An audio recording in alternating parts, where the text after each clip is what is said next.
You sit in that meeting, and something inside you is screaming. Not the kind of scream that comes from stress or exhaustion. Something deeper. Something that didn't used to be there. You look around the conference room at faces nodding in agreement, at people taking notes about quarterly targets and strategic synergies, and you feel like you're watching a play where everyone forgot their acting.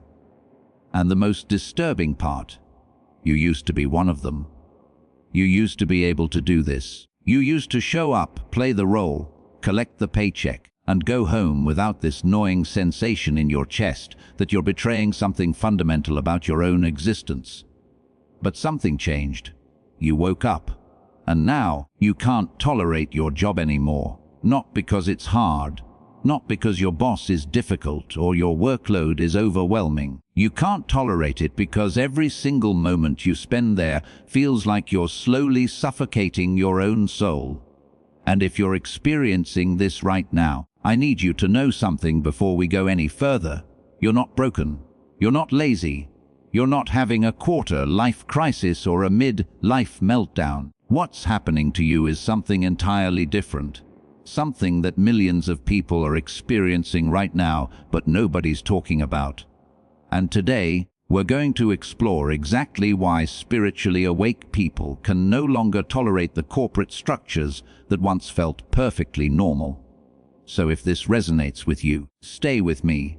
Subscribe to Alan Watts Insights for more wisdom on navigating consciousness in the modern world, because what you're about to discover might completely change how you understand what's happening to you. Let me paint you a picture. You wake up Monday morning, and before your eyes even open, there's already a weight pressing down on your chest.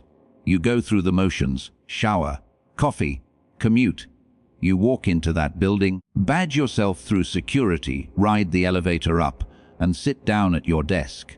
And here's where it gets interesting.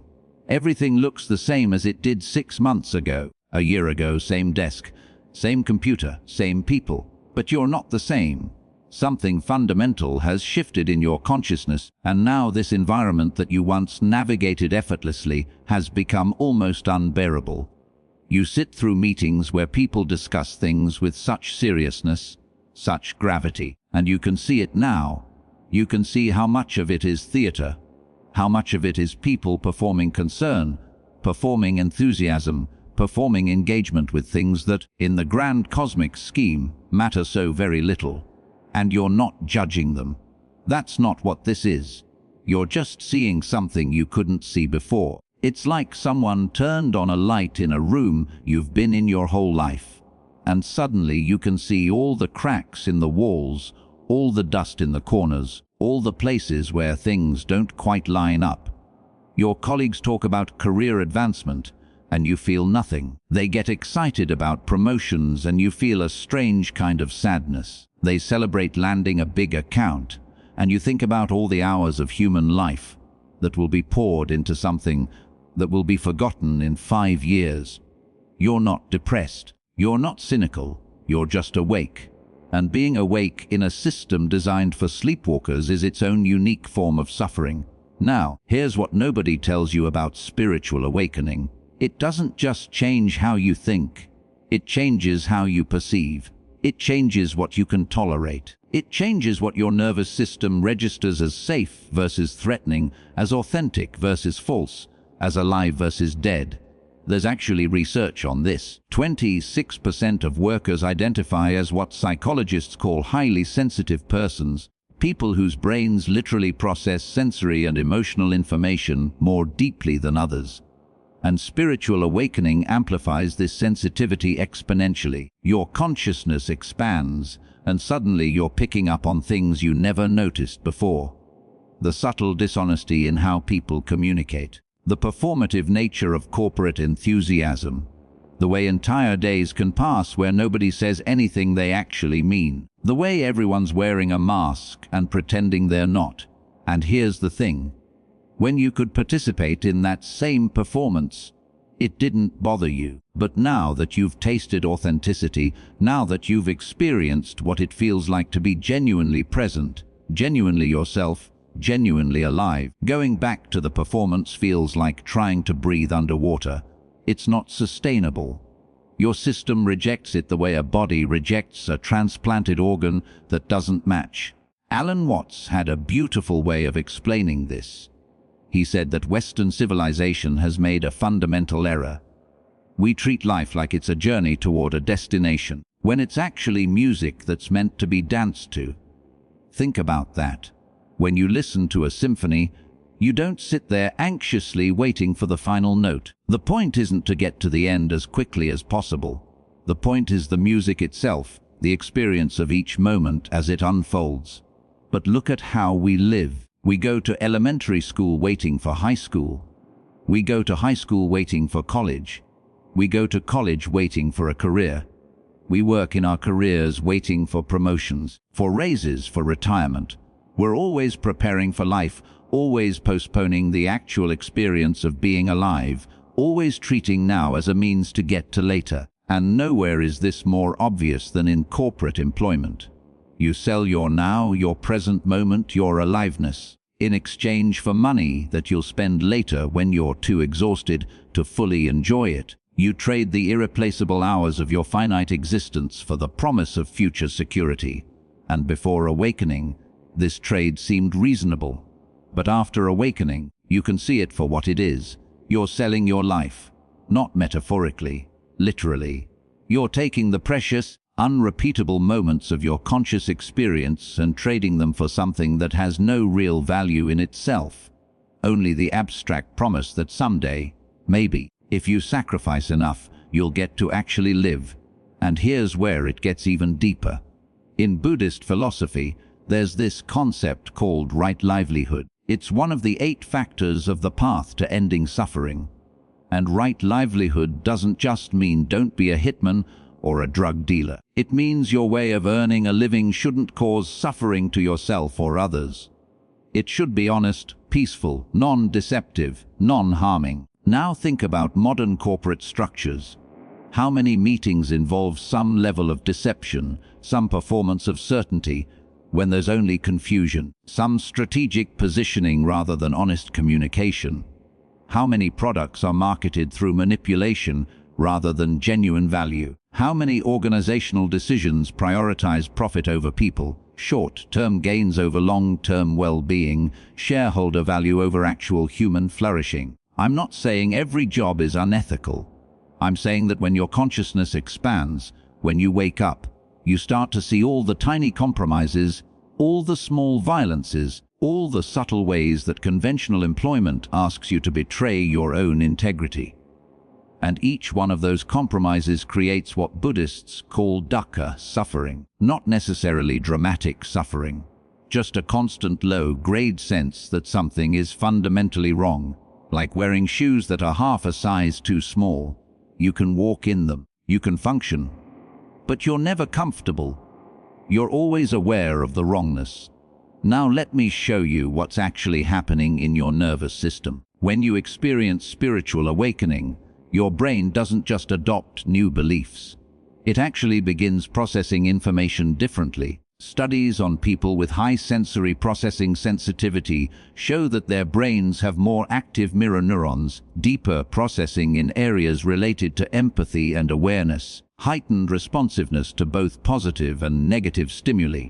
And spiritual awakening activates these same neural pathways. You're not imagining that corporate environments feel more draining now. They actually are more draining for you because your system is processing more data, picking up on more subtlety, registering more dissonance between what's said and what's meant, between what's performed and what's felt. It's like going from standard definition to 4K. You're seeing details you couldn't see before, and many of those details are deeply uncomfortable. You notice when someone's smile doesn't reach their eyes. You feel the tension under polite professional language. You sense the fear-motivating decisions that are presented as strategic. You pick up on the collective exhaustion everyone's pretending not to feel. And you can't turn it off. You can't unsee what awareness has revealed. This creates what psychologists call cognitive dissonance, the mental stress of holding two conflicting pieces of information. And for awakened people in corporate jobs, that dissonance is constant. Your inner experience says this is meaningless, this is false, this is slowly killing something essential in me. But your external circumstances say you need this job, you should be grateful for this opportunity, this is just how life works. The gap between those two realities creates a kind of psychological torture that people who haven't awakened simply don't experience. Let me tell you about a metaphor that might help you understand what's really happening. There's a teaching story about lobsters. A lobster is a soft, vulnerable creature that grows a hard shell to protect itself. But here's the problem. The shell doesn't grow with the lobster. So as the lobster gets bigger, the shell becomes tight, restrictive, uncomfortable. And eventually, the lobster has a choice. It can stay in the shell that no longer fits, remaining safe but unable to grow. Or it can shed the shell, becoming temporarily vulnerable, exposed, defenseless, while it grows a new shell that better fits its expanded size. The discomfort the lobster feels isn't a sign that something's wrong. It's a sign that it's time to grow. It's a signal that the old container no longer fits what's trying to emerge. And that's exactly what's happening to you. Your consciousness has expanded. Your awareness has deepened. Your sense of what's true, what's authentic, what's actually important has fundamentally shifted. And the job that once fit you, the role that once felt comfortable, has become like that too tight shell. You haven't regressed. You haven't become weak or entitled or unable to handle reality. You've outgrown the container. And your soul is telling you, in the only language it knows, through discomfort, through resistance, through that screaming feeling in your chest during meetings, that it's time for something different. But here's what I need you to understand, and this is crucial. The discomfort you're feeling isn't telling you that you need to quit your job tomorrow. It's not necessarily telling you that corporate employment is evil or wrong, or that everyone who works a normal job is asleep. What it's telling you is that you can't keep living in the way you were living.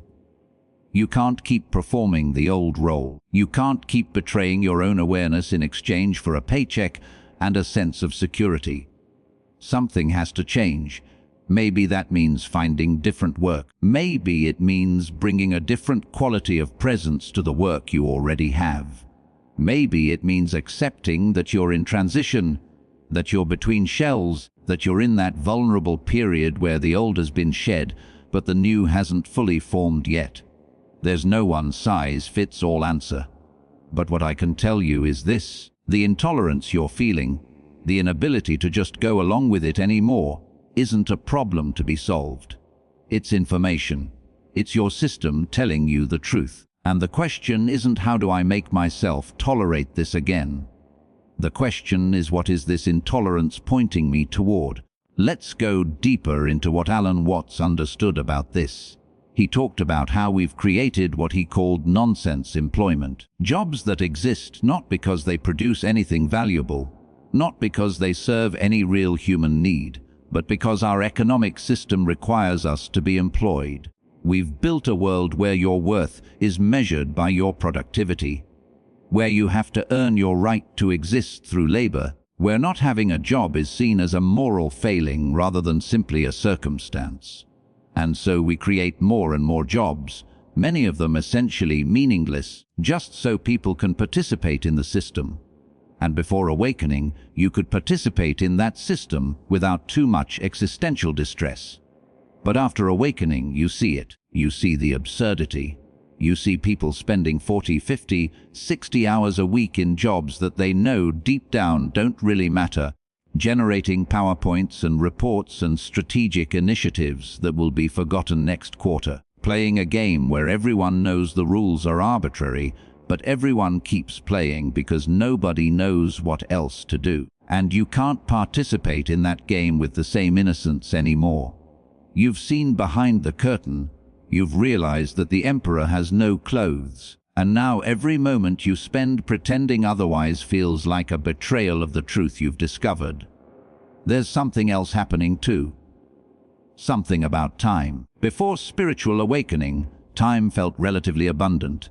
Sure, You knew intellectually that life was finite, that you wouldn't live forever. But it didn't feel real. It didn't feel urgent. But awakening often brings with it a profound awareness of mortality, not as a concept but as a felt reality. You become viscerally aware that your time here is limited, that every hour is irreplaceable, that you will never get this Monday back, or this meeting, or this moment. And when you have that awareness, sitting in a conference room, discussing things that you know don't matter, that won't be remembered, that serve no real purpose beyond maintaining the machinery of the organization, it's not just boring, it's not just frustrating. It feels like watching your life drain away. It feels like dying slowly, moment by moment, in exchange for not dying quickly from lack of resources. That's not dramatic language. That's what it actually feels like. And people who haven't awakened, who don't yet have that acute awareness of time's preciousness, they wonder why you're being so difficult, why you can't just do your job like everyone else, why you're suddenly so sensitive. But you're not being sensitive, you're being awake. And being awake means you can no longer pretend that your time doesn't matter, that your life doesn't matter, that it's acceptable to trade your existence for a salary. Now, I know what some of you are thinking. This all sounds very privileged. Not everyone has the luxury of quitting their job because it doesn't feel spiritually aligned. Bills need to be paid. Children need to be fed.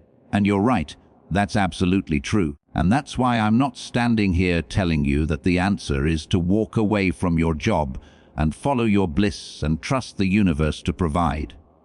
That's spiritual bypassing, and it's not helpful. What I'm telling you is that the suffering you're experiencing is real and valid, that the intolerance isn't a character flaw, that you're not crazy for feeling what you're feeling, and that even if you can't change your external circumstances right now, understanding what's happening internally changes everything.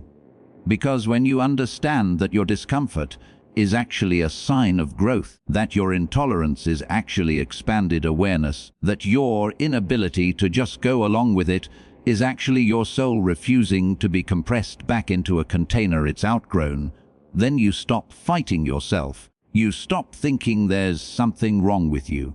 You stop trying to force yourself to be okay with something that your entire being is telling you is not okay. And that shift in perspective, that shift from self-judgment to self-understanding, that shift from pathologizing your experience to honoring it, that matters. That changes how you move through your days even if the external circumstances remain the same for now. Let me share something with you about how other awakened people have navigated this. Some have found ways to bring more authenticity into their existing roles, to stop performing quite so much, to speak more honestly in meetings even when it's uncomfortable, to set boundaries that protect their energy even if it means being seen as difficult or not a team player, to do their work with presence and integrity while simultaneously holding it lightly, knowing that it's not their life, just something they're doing to support their life. Others have made radical changes, closed companies, left careers, accepted financial uncertainty in exchange for existential alignment, stepped into the vulnerable space between shells, trusting that something new will emerge even though they can't see what it is yet. And here's what I've noticed. The people who navigate this transition most gracefully aren't the ones who make the biggest external changes the fastest. They're the ones who honor what's happening internally, who give themselves permission to be in the question rather than rushing to the answer, who trust that their intolerance is intelligent, that their system knows what it's doing even when their mind doesn't understand it yet, who accept that transformation is uncomfortable and that discomfort isn't always a sign that something's wrong. Sometimes it's a sign that something's right. There's a concept in Buddhist practice called the middle way. It's the path between extremes, between self-indulgence and self-punishment, between clinging and rejecting, between forcing and avoiding. And I think that's what's required here. The middle way isn't staying in a job that's crushing your soul because you think you should be able to handle it. But it's also not impulsively quitting without a plan because you can't stand another day. It's this honoring what you're experiencing while also honoring your practical needs, acknowledging the truth of your intolerance while also acknowledging the truth of your circumstances, holding both the spiritual reality and the material reality without collapsing either one into the other. This is the narrow path, and it's not easy. It requires a kind of radical honesty with yourself. It requires you to stop pretending that everything's fine when it's not. But it also requires you to stop catastrophizing, to stop making your current job mean that your entire life is wrong, to stop using your spiritual awakening as a reason to reject all structure and responsibility. The truth, as always, is more nuanced, more complex, more grown up than the simple narratives we'd prefer. Alan Watts used to say that the meaning of life is just to be alive. It's so plain and so obvious and so simple, he said. And yet everybody rushes around in a great panic as if it were necessary to achieve something beyond themselves. This is the heart of it, isn't it? The reason corporate employment becomes intolerable after awakening is because it's built on the premise that you need to achieve something beyond yourself. You need to prove your value, demonstrate your worth, justify your existence through productivity, and when you wake up, you realize that your existence doesn't need justification. You're already here, already alive, already a manifestation of the infinite creativity of the universe expressing itself in human form. You don't need to earn your right to be here through 40 hours a week of strategic initiatives and quarterly targets. You already belong. You always did. The game was always optional. You just didn't know it before. And now that you know it, playing the game with the same seriousness, the same investment, the same willingness to sacrifice your actual life for the promise of future security, it's impossible. The spell has been broken. You've taken the red pill. You've seen the matrix, and you can't unsee it. But here's the paradox. And this is where it gets really interesting. Sometimes the most spiritually aligned thing you can do is stay in a job that doesn't feel spiritually aligned. Sometimes the deepest practice is showing up to work that doesn't feed your soul because it feeds your children. Sometimes the most awakened response is to keep playing a role you know is arbitrary because it provides resources that allow you to support your actual life, your relationships, your creative practice, your spiritual development. This isn't settling. This isn't spiritual bypassing in reverse. This is maturity. This is understanding that spirituality isn't separate from the practical realities of human life. That enlightenment doesn't exempt you from needing to pay rent. That waking up doesn't mean you stop participating in the world. It just means you participate with a different quality of awareness. You see it for what it is. You don't give it power it doesn't have. You don't make it mean something about your worth or your value or your spiritual development. You just do what needs to be done with as much presence and integrity as you can manage, while also protecting the space where your real life happens. So what does this mean practically? How do you actually live with this? How do you get up Monday morning and go to that job that your entire being is telling you doesn't fit anymore? Here's what I've learned. You start by telling yourself the truth. You stop pretending. You stop trying to talk yourself into being okay with something that's not okay. You acknowledge, in the privacy of your own awareness, this doesn't fit. This isn't aligned. This isn't where I want to be spending my life. And then, from that place of honesty, you make whatever choices are available to you. Maybe you start looking for other work. Maybe you begin building something on the side. Maybe you have honest conversations with your partner about what changes might be possible. Maybe you simply show up differently to the job you have, bringing less of your identity to it, less of your self-worth, less of your life force. Maybe you start treating it like exactly what it is, a temporary structure you're using to support your life rather than the thing your life revolves around. And maybe, just maybe, you start to trust that this intolerance you're feeling isn't a problem. It's a compass. It's pointing you toward something truer, something more authentic, something more aligned with who you've become. You don't have to know what that something is yet.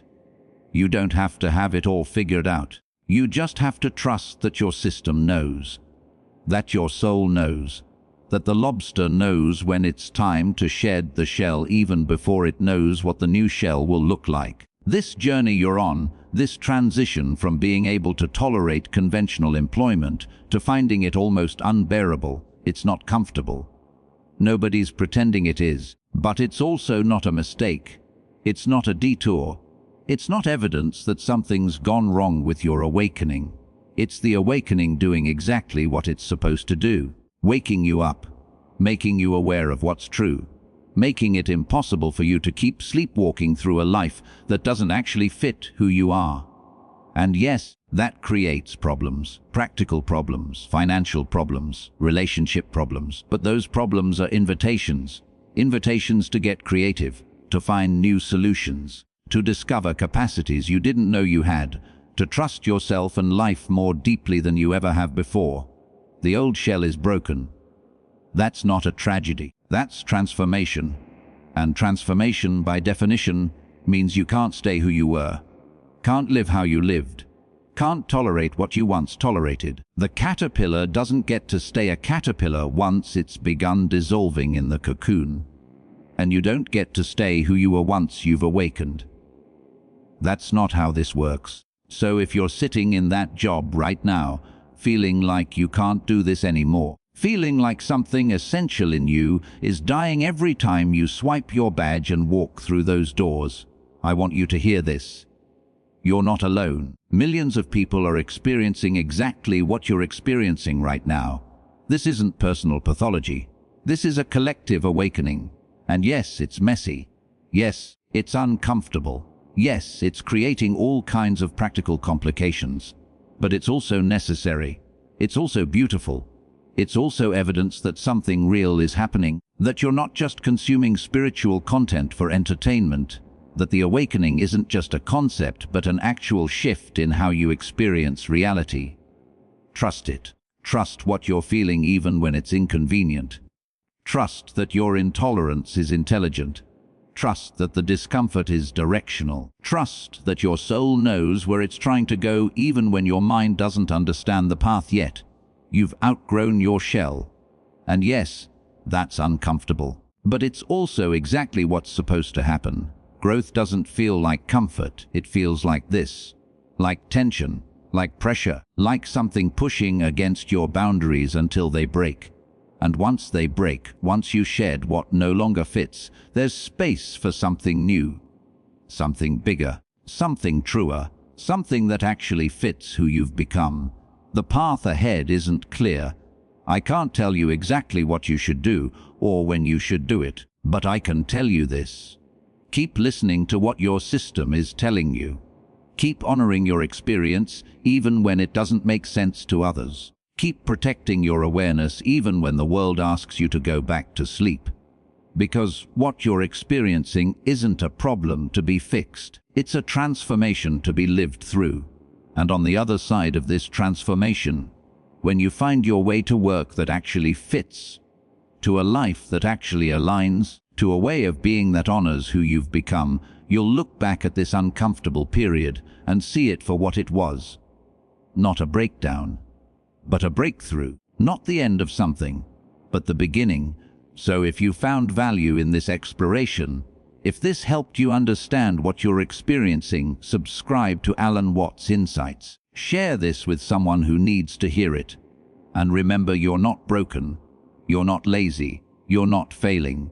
You're just a lobster who's outgrown your shell. And that, my friend, is exactly as it should be. Trust the process. Trust your growth. And trust that life is guiding you exactly where you need to go.